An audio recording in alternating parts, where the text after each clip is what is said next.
2019년 3월 8일에 청원이 나왔죠. 여기서 내용이 187개 종목에 대해 골드만삭스 증권에게 조성자 자격을 부여한다고 했습니다. 자, 팩트체크를 한번 해보면 시장 조성자 제도가 공매도 부추긴다 기사입니다. 2019년 1월 24일이고 해외 증권사 골드만삭스에 이렇게 187개가 할당되어 있는 걸 알 수 있습니다. 한국거래소에 따르면 있는 거죠. 불법 무차익 공매도를 했던 증권사가 가장 많이 가지고 있습니다. 187개나 가지고 있는데요. 딱 봐도 이거 비밀스러운 거래가 아닐까 싶을 정도로 의심이 들고 있습니다. 시정 조성자 제도가 공매도를 악용되고 있다는 주장이 나오고 있는데 여기서 규정을 위반한 증권사 골드만삭스죠. 골드만삭스가 시정 조성자로 선정이 됐습니다. 게다가 가장 많은 187개가 할당이 되어 있어요. 이거 자체도 이상하죠. 게다가 이게 아니라 상장 폐지 위기에 놓인 종목들이 포함이 되어 있습니다. 이거 왜 포함시켰을까요? 이거 공매도 치려고 포함시킨 거 아닐까요? 이거는 지금 아무도 모르고 있었을 텐데 저는 오늘 처음 알았거든요. 그냥 공매도 예외 조항이 시정 조성자가 있다는 거 정도만 알았지 구체적으로 보니까 조금 냄새가 납니다. 이거 이 부분에 대해서는 그래도 깨어있으신 2018년부터 2019년 많은 분들이 얘기했는데 아무도 몰랐죠. 청원, 국민청원 숫자만 봐도 10명이 안 되는 게 되게 많아요. 한 4명이고 막 그랬습니다. 시장 조성자로 선정된 증권사가 대량의 매물을 공매도를 해서 인위적인 시세 조정을 할 수 있는 불공정 행위가 발생할 수 있다. 공매도를 금지당해도 나는 시정 조성자예요. 매도. 그럼 된다는 거죠. 그리고 세금도 안 냅니다. 이 제도는 2016년에 나왔으니까 지금 한 4년 정도 지났는데요. 이게 예전부터 오래 있었으면은 아마 눈치채신 분들 많았을 테지만 아직 4년밖에 안 됐습니다. 이게 슬슬쩍 나온 거죠. 지금 시장 조성자 제도가 말이죠. 그래서 국내외 증권사 10곳이 시정 조성자가 돼서 호가를 공급을 합니다. 그래서 올해라고 하면 여기는 지금 2019년이고요. 기존 82개에서 500개로 대폭 확대가 됩니다. 그리고 유동성 공급 문제가 해결된다면 전 종목으로 확대한다는 구상이라고 합니다. 전 종목이 되는 겁니다. 지금 시정 조성자는 이제 자기 자본을 투입을 하네요. 자기 자본을 투입을 해서 이제 매수하거나 매도를 해서 적정 가격을 유지를 할 수가 있습니다. 그래서 호가가 벌어졌을 때 LP잖아요. 그래서 좁히는 역할을 하고 이제 투자자들은 거래량이 없는 종목에서 원하는 시점에 즉시 거래를 할 수 있다는 장점이 있다고 합니다. 그런데 이제 공매도에도 사용될 수 있다라고 되는 거죠. 가격 제한 업틱룰에서 자유롭기 때문입니다. 업틱룰이 자유롭다는 것은 그냥 시장가로 던질 수 있다는 거거든요. 자, 특히 공매도 금지를 무력화시킬 수 있습니다. 금지를 무력화. 왜냐? 공매도 과열 종목으로 지정이 돼서 거래가 제한되어도 나는 시장 조성자로서 거래에 참여하는 겁니다 하고서 매도를 치면 되거든요. 자, 근데 그런 공매도를 불법을 했던 골드만삭스가 75억 원을 받은 골드만삭스가 187개의 지금 시장 조성자로 참여를 할 수가 있고, 거래소는 이제 회전율이랑 거래량이 부족한 기업들로 한다고 했는데 뭐 삼성전자, 기아차, 두산 등의 시가총액 상위 종목들도, 그리고 여기 보이는 관리 종목들도 대상이 되었다고 합니다.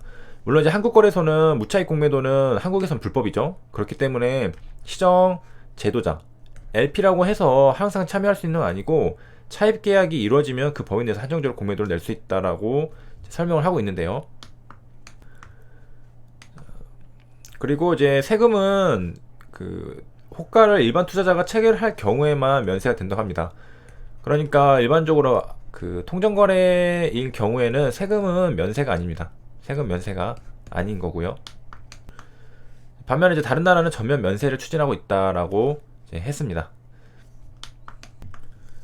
그래서 이 내용을 요약하면은 호가창이 있습니다. 호가창이 있고 기존에 공매도 치는 것처럼 여기다가 깔아놓고 체결을 시킵니다. 업틱룰이랑 비슷한 개념으로 되는 거죠. 그런데 일반 공매도를 치려고 했다면은 이제 세금을 내겠죠. 하지만 LP로 참여를 하게 되면은 이거를 이제 체결했을 때 세금이 없습니다.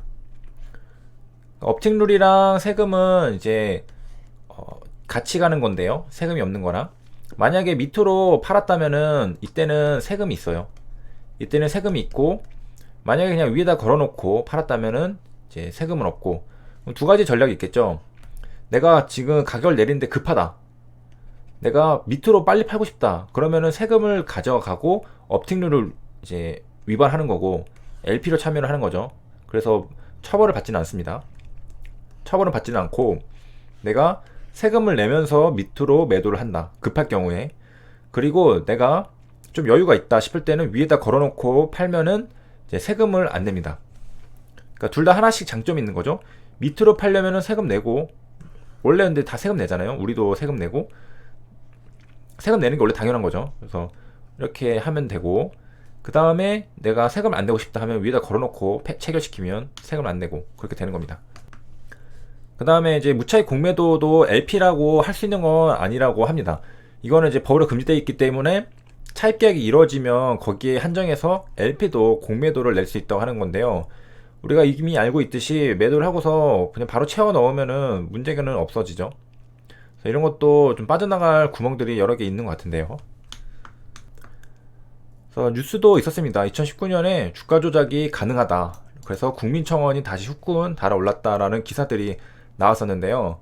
한국거래소 2019년 1월 9일에 주식시장 조성자 신규 계약 체결식이 있었습니다. 글로벌 IB 3사랑 이제 계약을 한 건데, 국민청원 엄청 많았습니다. 2,482건이네요. 그래서 한 1년간, 최근 1년간 2,482건이 있었는데, 이거는 받아들여지지 않고 있고, 이 기사에서는 제도를 도입한 이유가 투자자 간의 주문 경합만으로 거래가 형성돼서 수급 불분명 시 가격이 급변하는 한계가 존재한다고 합니다. 우리가 호가가 뚫린다라고 표현을 하는데요.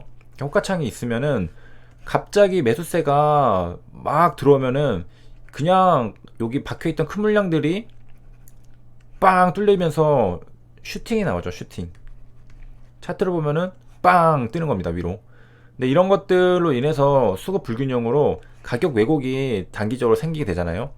그래서 이런 것들이 LP가 유동성을 공급을 해준다면은 순간적으로 가격이 급등하는 그런 게 방지가 될 수 있다라는 설명입니다.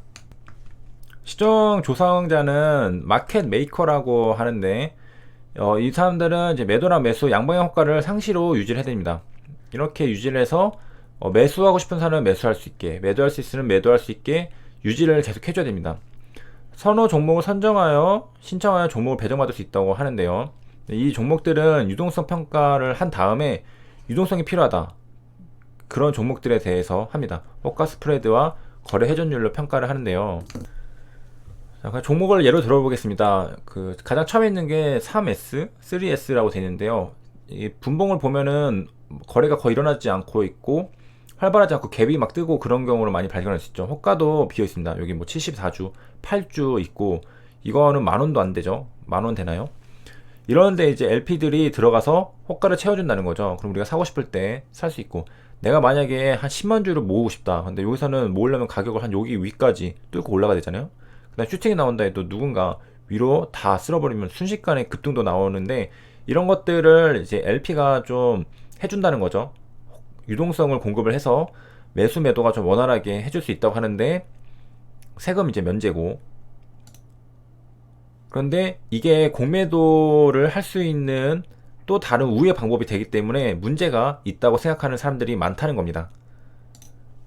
그리고 이에 대해서는 한 종목당 한 개의 시장 조성자만 들어갑니다. 독점이죠.